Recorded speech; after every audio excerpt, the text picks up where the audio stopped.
Greetings and good evening. Tonight we're going to continue the discussion of Mitzvot Hatliot Ba'aretz, the Mitzvot of the land of Israel in the state of Israel. And tonight's topic is Orla. Orla is directly in Sefer Vayikra, the book of Leviticus, and it says, when you come into the land and plant any tree for food, and it's emphasized a tree for food, you shall regard its fruit as forbidden. And for forbidden, read Orla. We'll discuss shortly what that really means. For 3 years, the fruit is forbidden. The 4th year, it's called neteravai in modern Hebrew, in Gemara Hebrew. In the Mikra, in the Torah, it's called hilulim. These days, the term hilulim is used by Carmel Mizrahi for the wine made from the first grapes that it harvests each season. At least that used to be what the case. I'm not sure if they're still marketing it like that. In the 5th year, you can eat its fruit, as this will increase the yield of the tree for you. What does this mean? Let's do a little plant physiology along with our philosophy here. If you remove the burden of the fruits of the tree will think, in quotes, that it needs to produce more reproductive organs, seeds. It does that in fruit. So when the Torah says to increase the yield in the 5th year, that is correct. That is correct both halachically, and that is also correct as far as the plant physiology goes. These are subtle things that are not always brought out in every perush. But what does Orla itself mean? We know that Orla is forbidden fruit, if you want to call it that. However, Orla also appears in Sefer Breshit, Unmaltem et psar orlatchem.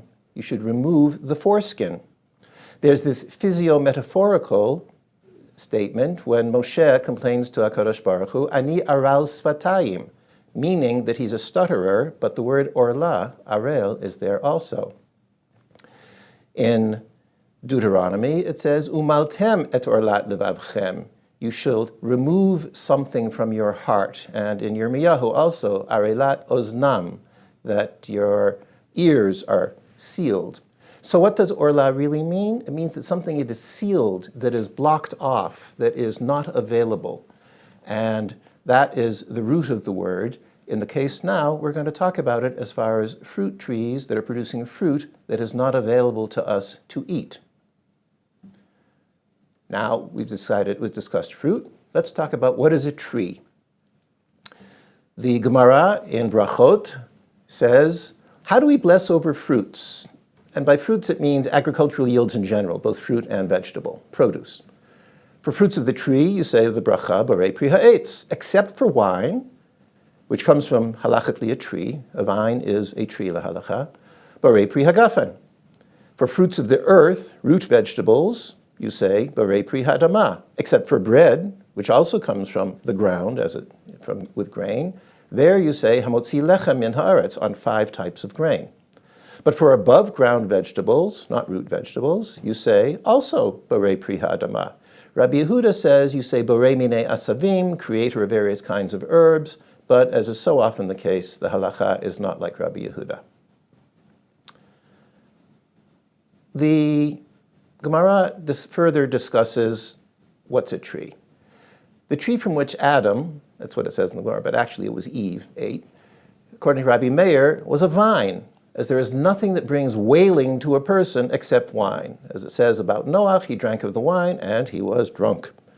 Rabbi Nehemiah says it was a fig tree, because the thing that they sinned with, they also were, as it were, purified with, rectified with, and they sewed fig leaves together for the first designer clothing. Rabbi Yehuda says that the first fruit tree, or the fruit tree that Adam and Chava ate from, was wheat. For a child does not know how to say father and mother, Abba ve'ima, until it tastes grain. Since Rabbi Yehuda says that Adam's fruit tree was wheat, this means that wheat is a type of tree, and one should say the blessing, creator of the fruit of the tree, borei pri ha'etz, when eating it. Now, a parenthetical remark on this. Wheat now, if you go past a wheat field anywhere in Israel, any place in the world, you'll see that the grains, the sheaves are maybe 1 meter to 1.5 meters high. But actually, that's only been the case for the past 70 years or so. And there is a dwarfing gene that has been inserted into all commercial wheat. And wheat indeed can grow 2 to 3 meters high. So it really does look like a tree. If it didn't have that dwarfing gene, then Rabbi Yehuda's statement would be a lot clearer to people in modern times. But the Gemara concludes, no, only if after one picks fruit from the branch, and that calls a branch a gavza, and if the branch produces fruit again in the following season, then that tree, you should say on its fruit, borei pri ha'etz. If the branch does not yield fruit the following year, you say borei pri ha'adama, and not borei pri ha'etz. Now, in Masechet Orla, in the Mishnah, it says that when our forefathers came to the land and they found fruit trees that were already there, before they had officially conquered the land, those fruit trees were exempt from Orla.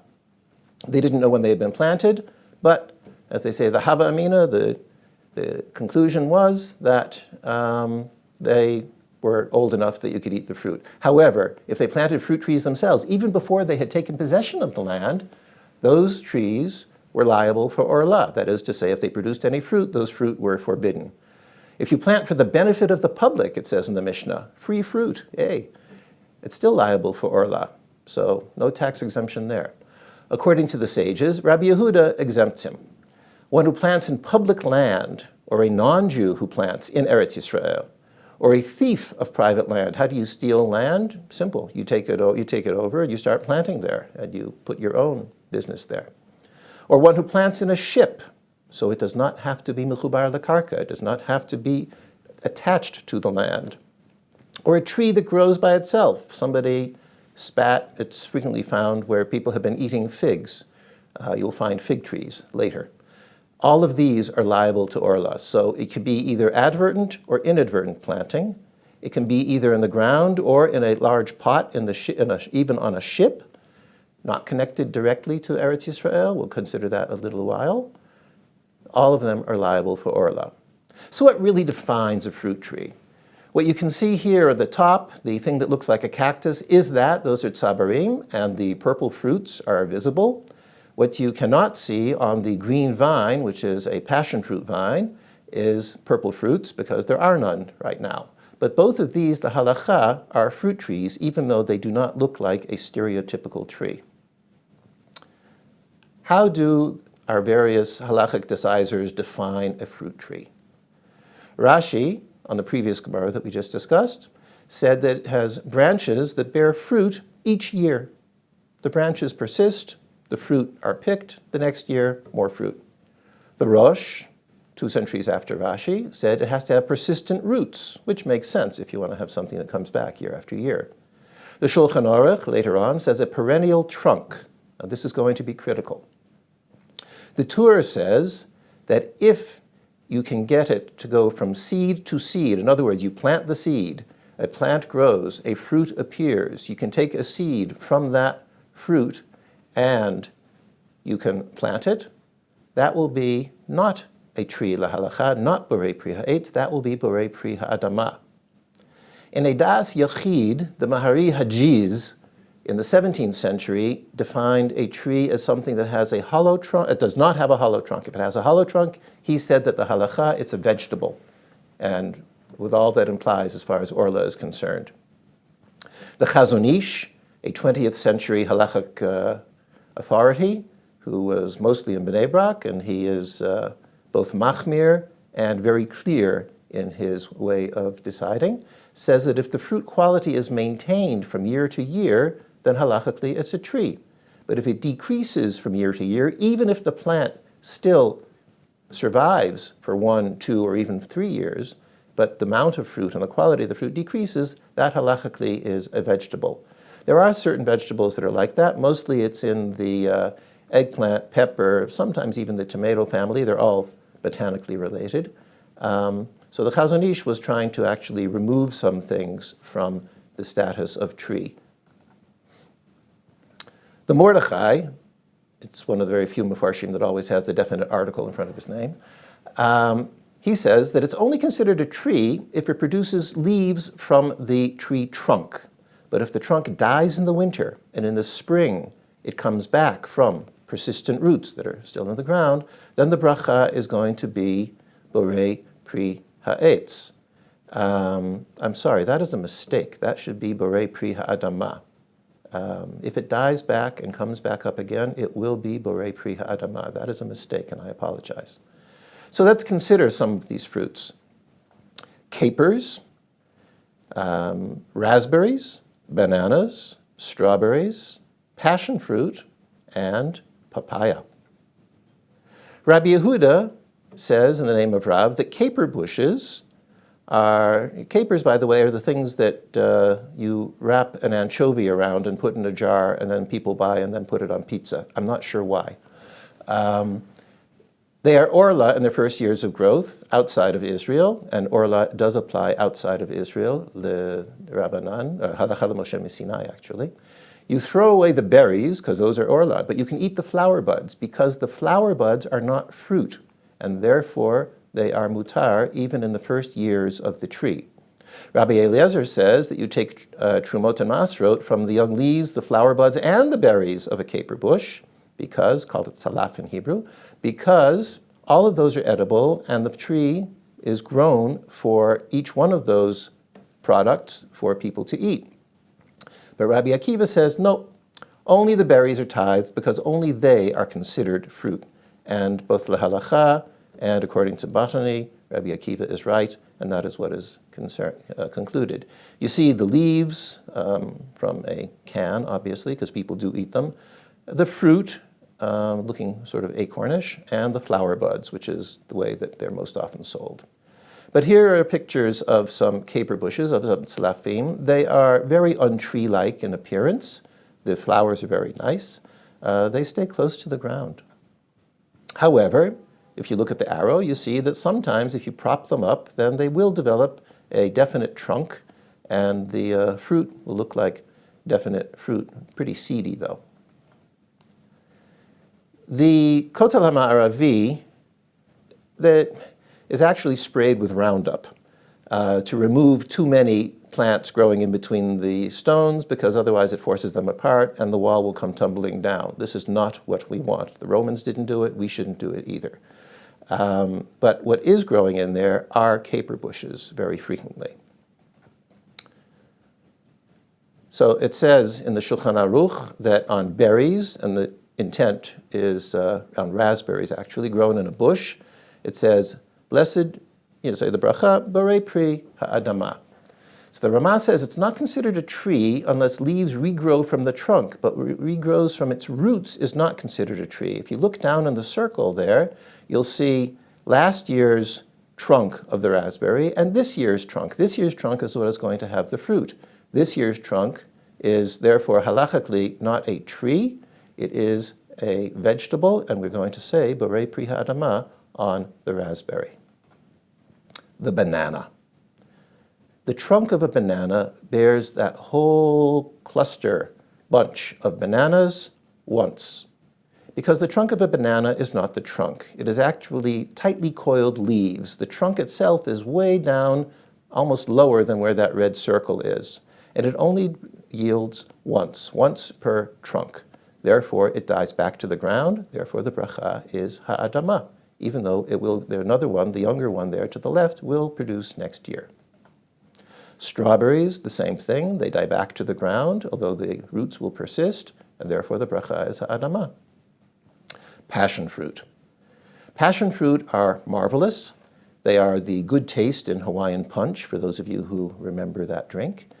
And there are many different types of flowers of passion fruit and types of passion fruit themselves. In Brazil, I once bought one just before Shabbos, which lasted me the whole Shabbos long. It was something that weighed about half a kilo.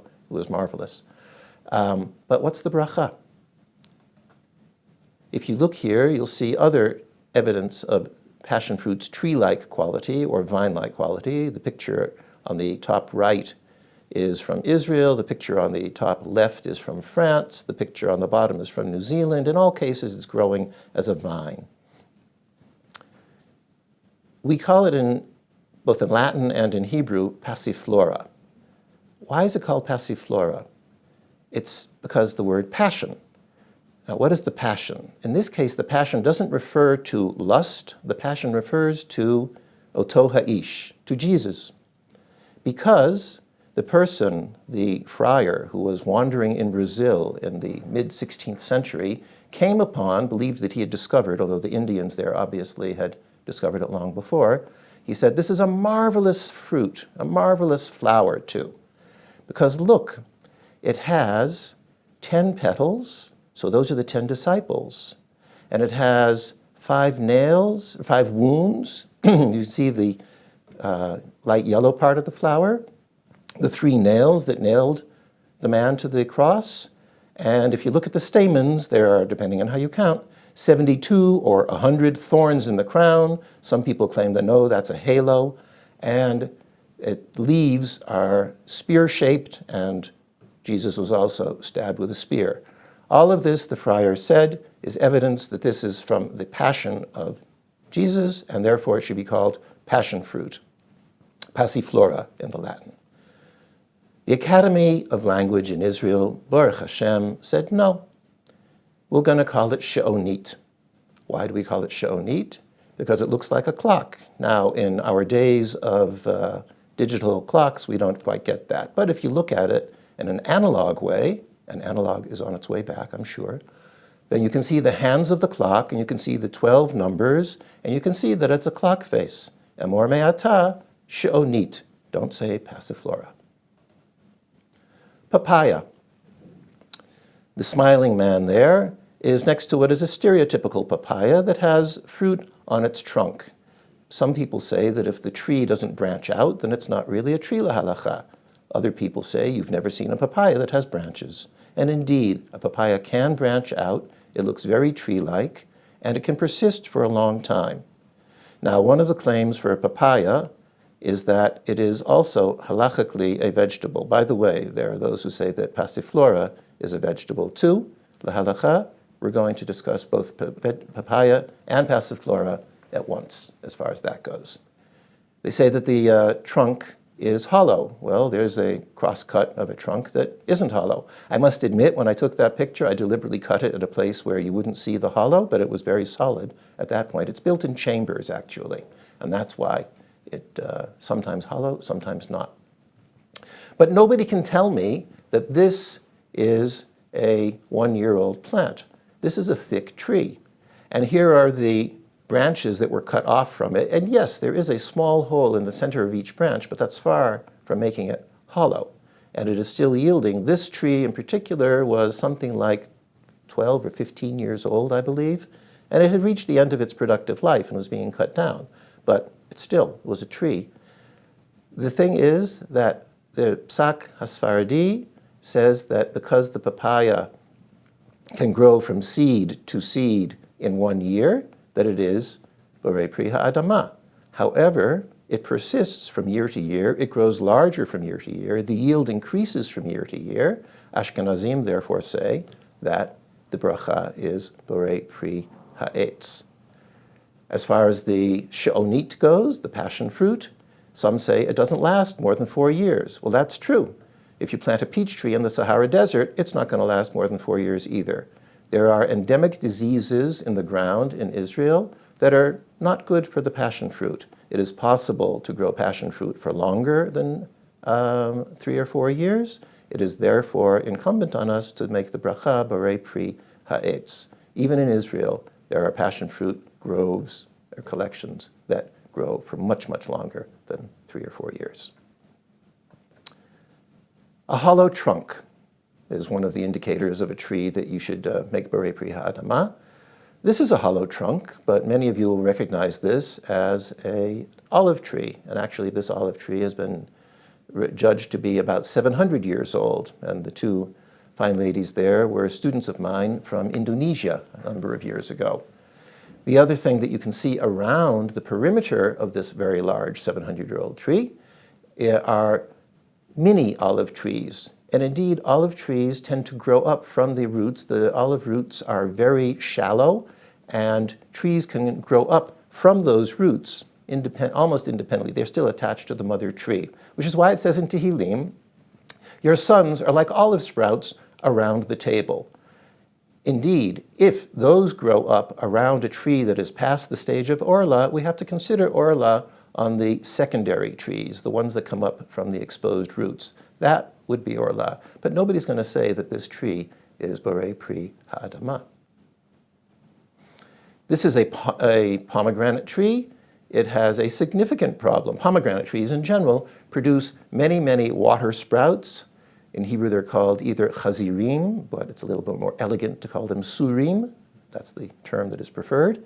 And you have to be concerned about Orla with them. Nobody argues that a pomegranate is a tree lahalacha. But if you keep on having 2-year-old shoots that come up and bear fruit, then it's going to be constantly subject to Orla. And the grower should be aware of that. If you plant a tree to establish borders or fences, you want to have a nice green hedge around your property. You don't have to observe Orla on any of the fruit because your purpose was not for the fruit, it was for the tree itself. Rabbi Yossi says that even if you plant it and you say that the inner part is for food and the outer part is for fencing, the inner trees you have to observe Orla, the outer ones are exempt from Orla. And here's a picture of some cacti, some sabras with the fruit there, and these were planted all over Israel as protection. In many places where you see carob trees and sabras growing, you know that there was an Arab village there once upon a time. These were planted very often to make a stockade for animals. It is possible to go crazy. A picture was taken 2 Shmitot ago, or 1.5 Shmitot ago.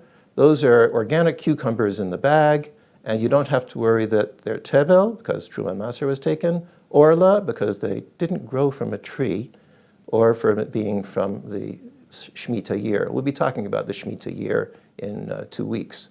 But anyway, this is clearly an all-purpose sticker, and it's unfortunate that some people are now going to think that cucumbers are liable to Orla.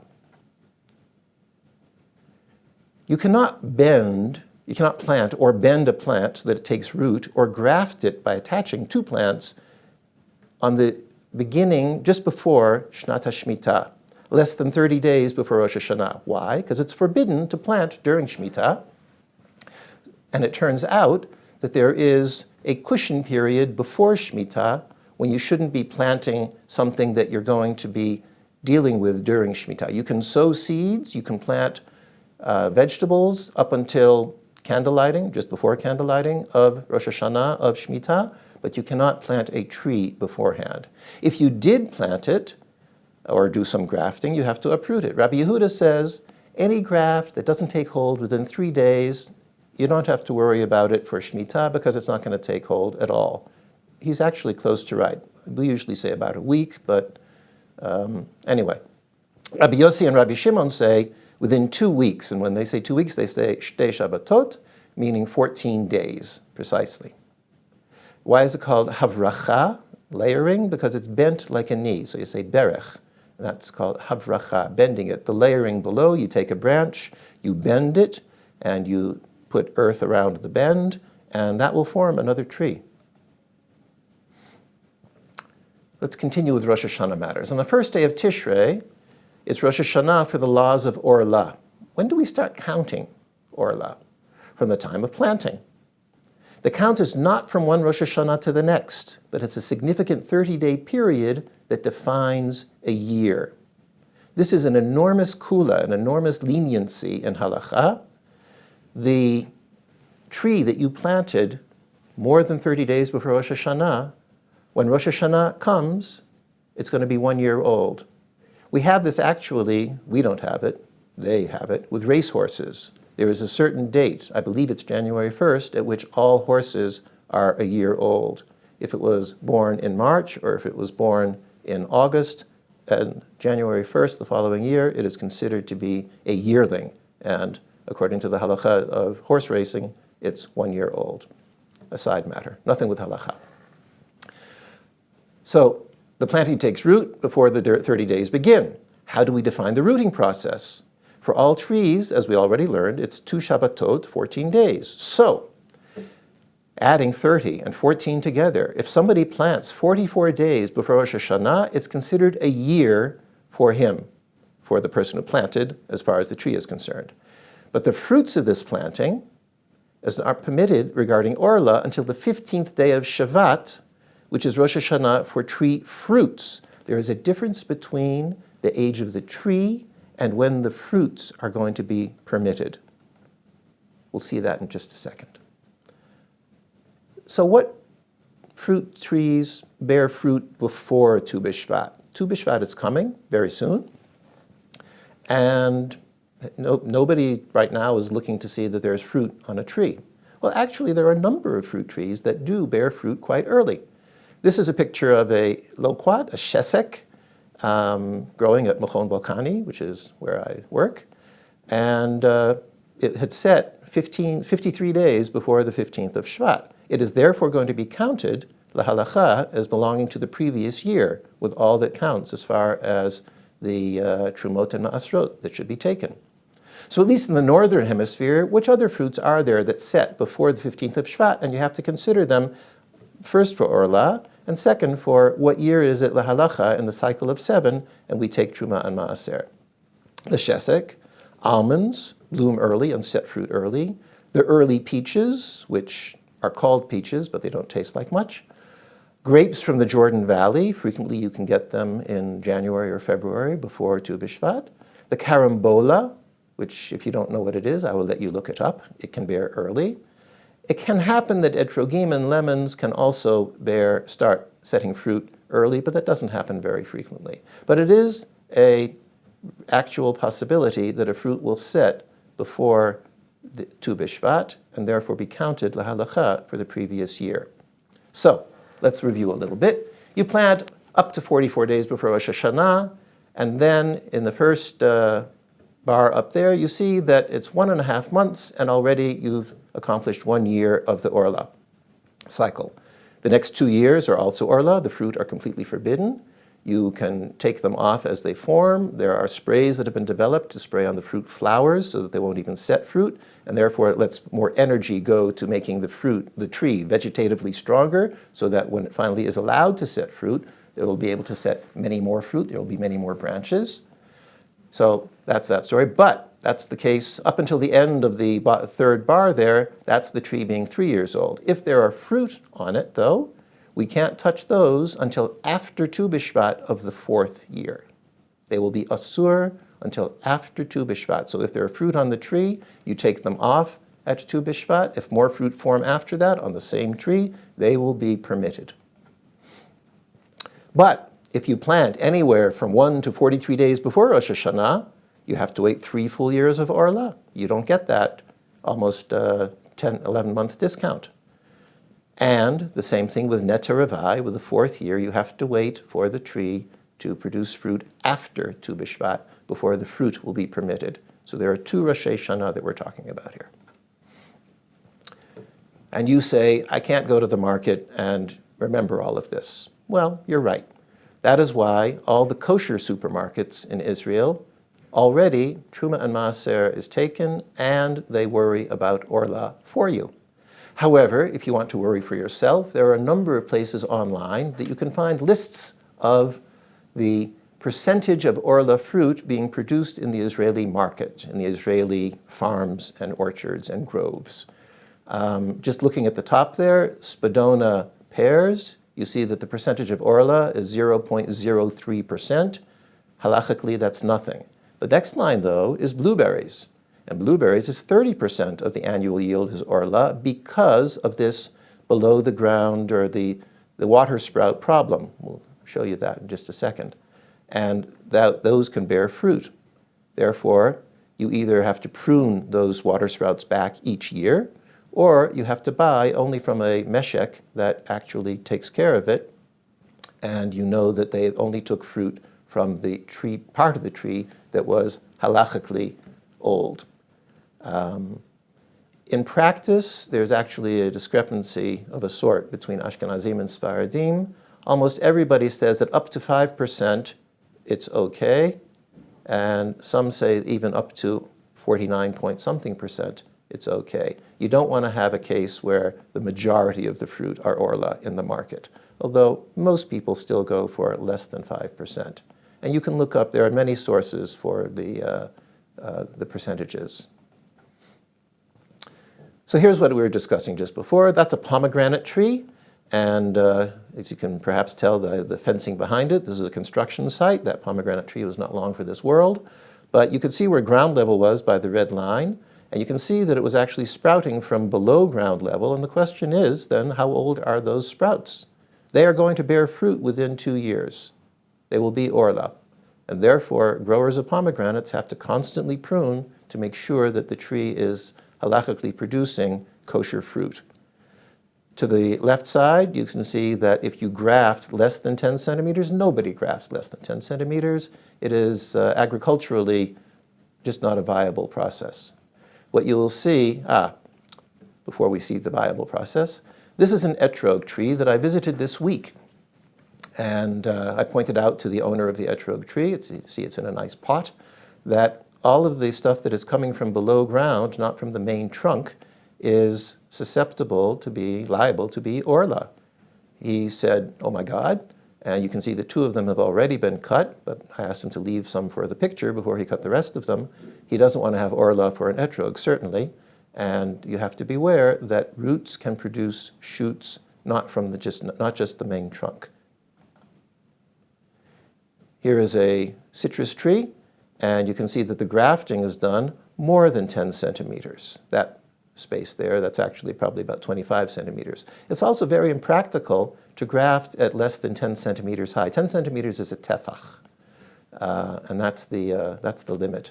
Below that, it's like you're planting the tree again. Above that, the trunk is what counts, and then if that is still existing, then you don't have to think about renewing the Orla status of that tree. You can just graft something else onto it, citrus with citrus, apple with apple, etc., and you'll be fine. What happens, though, if the tree is uprooted? The Mishnah deals with this. So if it's uprooted in a bowl of earth, it's pronounced bowl, B-O-L-L, it's like a bunch of earth tightly packed around the roots, remains attached to it. If the tree can survive, it's nurtured by the bowl, by the soil, it's exempt from recounting till Orla. And you can just replant it, bang it back into the ground, and carry on. If it can't survive, if a lot of the dirt has disappeared from around the roots and it's exposed, then you are liable for Orla and replanting it. And I've seen cases where trees that were even 8 or 10 years old, their Orla status returned because somebody took them out of the ground without a bowl of earth around and wanted to replant them someplace else.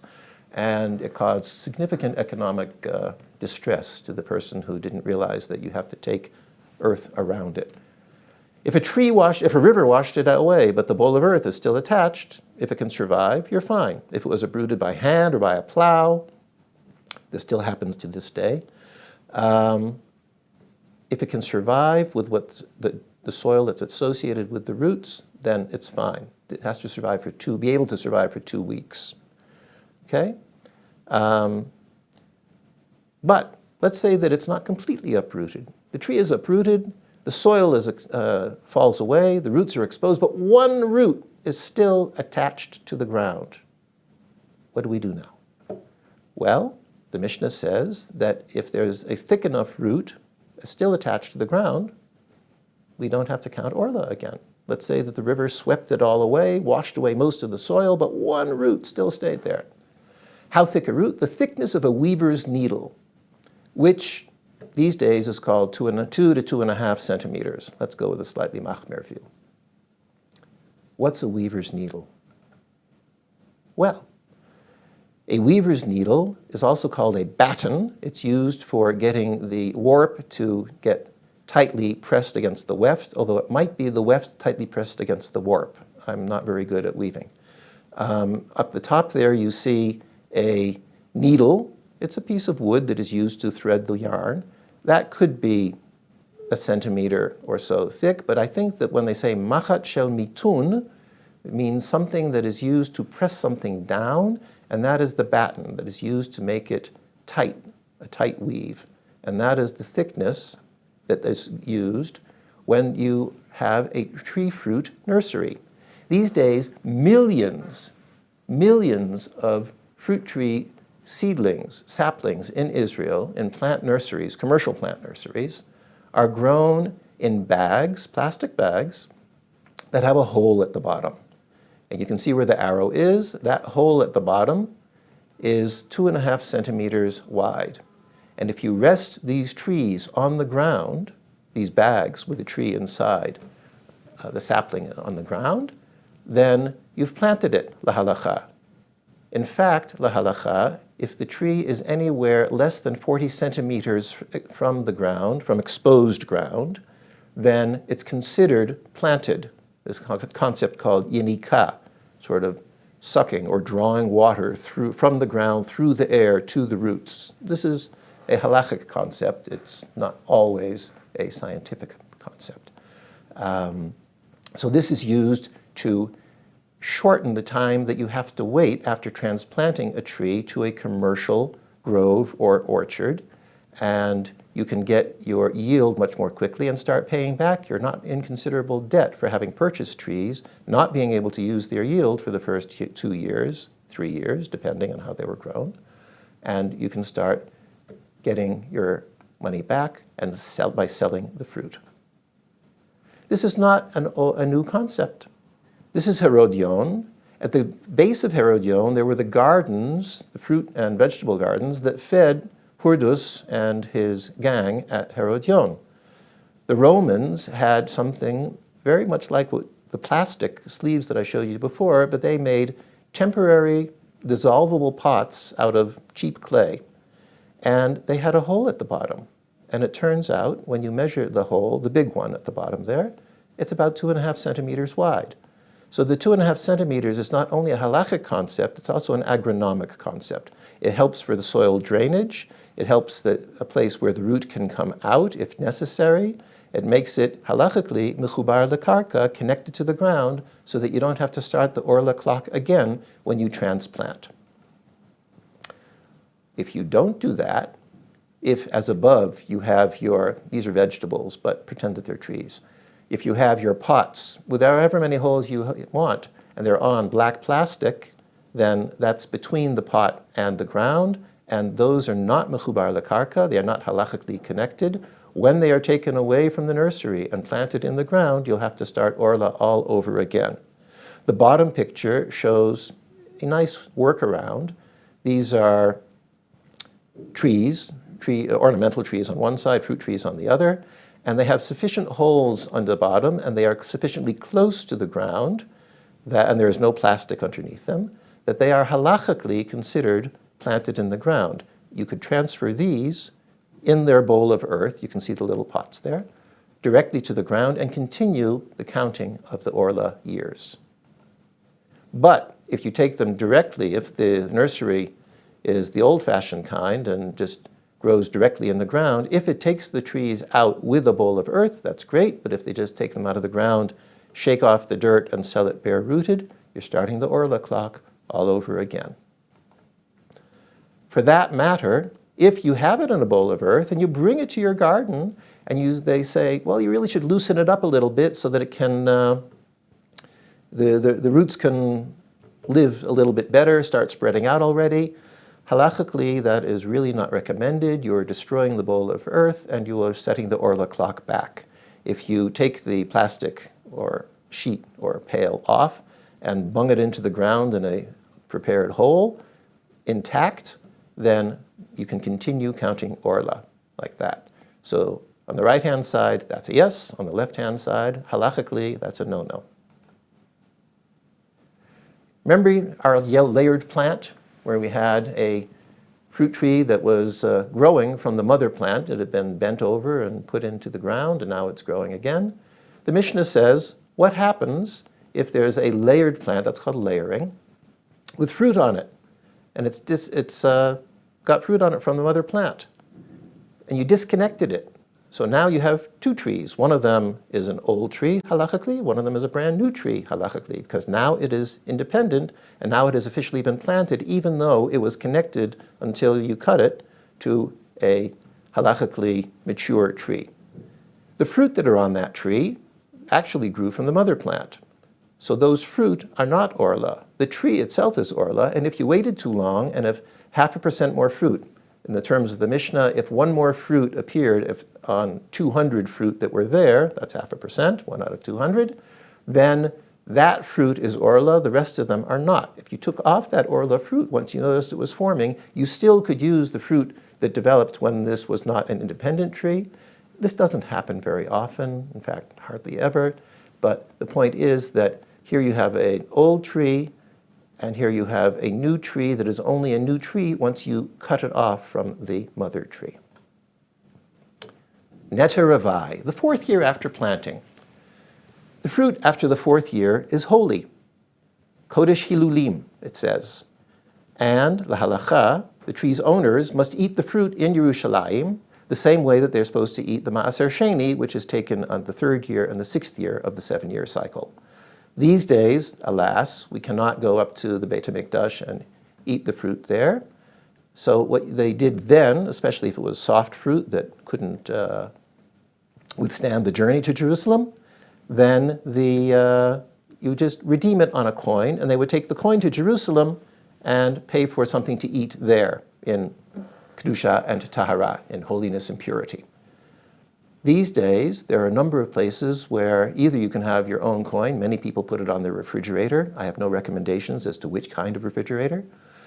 And they say a pruta, which is not the same as a penny, as a 1/100th of a shekel. The pruta is dependent on the price of silver. These days, it's about 12, 15 agorot.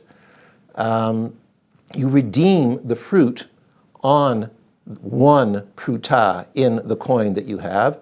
There are also institutions, Mechon Torah Va'aretz, Mechon Lecheker Chaklut Al Pi HaTorah, Mechon Shel Torah V'Yisrael, I think. They all have things that you can subscribe to redeem fruit. Now, you only need to do this if you go out and pick the fruit yourself. So if you're at a pick-your-own place, then you will have to take, first of all, you have to worry about Orla, absolutely. Secondly, for Truma and Maser, and Neteravai if the trees are 4 years old, then you can redeem them on a coin, either at home or through something that you've subscribed to, and then they will be kosher for eating. The social aspects of Orla.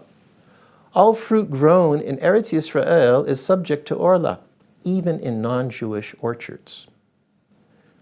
Actually, halacha l'Moshe Misinai, all fruit grown outside of Eretz Yisrael is also subject to Orla, but there, since if you know the age of the tree, then you observe Orla. If you don't know the age of the tree, you're not have to make a drisha v'chakira to know how old it is. If it's obviously young and it's bearing fruit, no. Even in California or any other out-of-state place, it is asur. Waiting to eat is a matter of mindfulness too. It concentrates your mind. No, not everything you see is to grab and put in your mouth. Wait, think, is it proper to eat this? I know it's a fruit tree. We don't have to worry about is it subjectively kosher or objectively kosher. Subjectively, we have to worry if it's kosher. Obviously, it's not a pig, but a Orla fruit is just as non-kosher as any other non-kosher entity that comes to mind. Bringing the fruit to Jerusalem for Neteravai to be eaten also unites the physical feeling. You've grown a tree, you've grown fruit, you've picked the fruit, you're bringing it to Yerushalayim, and the religious feeling. Because quite frankly, the soul marches on its stomach also. So, Hanasham alach v'haguf pa'alach. They go together. Next week, we will discuss kilayim, mixing of species. Up to now, in Orla, we've defined a tree. Now we're going to define species, both plant and animal. And what does mixing of species mean anyway? Breeding? Intercropping? Intercropping's a big deal now. Genetic engineering, does that mean you're mixing genes? Weaving is kilayim? Actually it is. And who can and cannot use the outcome of such mixing? So, the next talk will be about kilayim. I look forward to presenting it to you.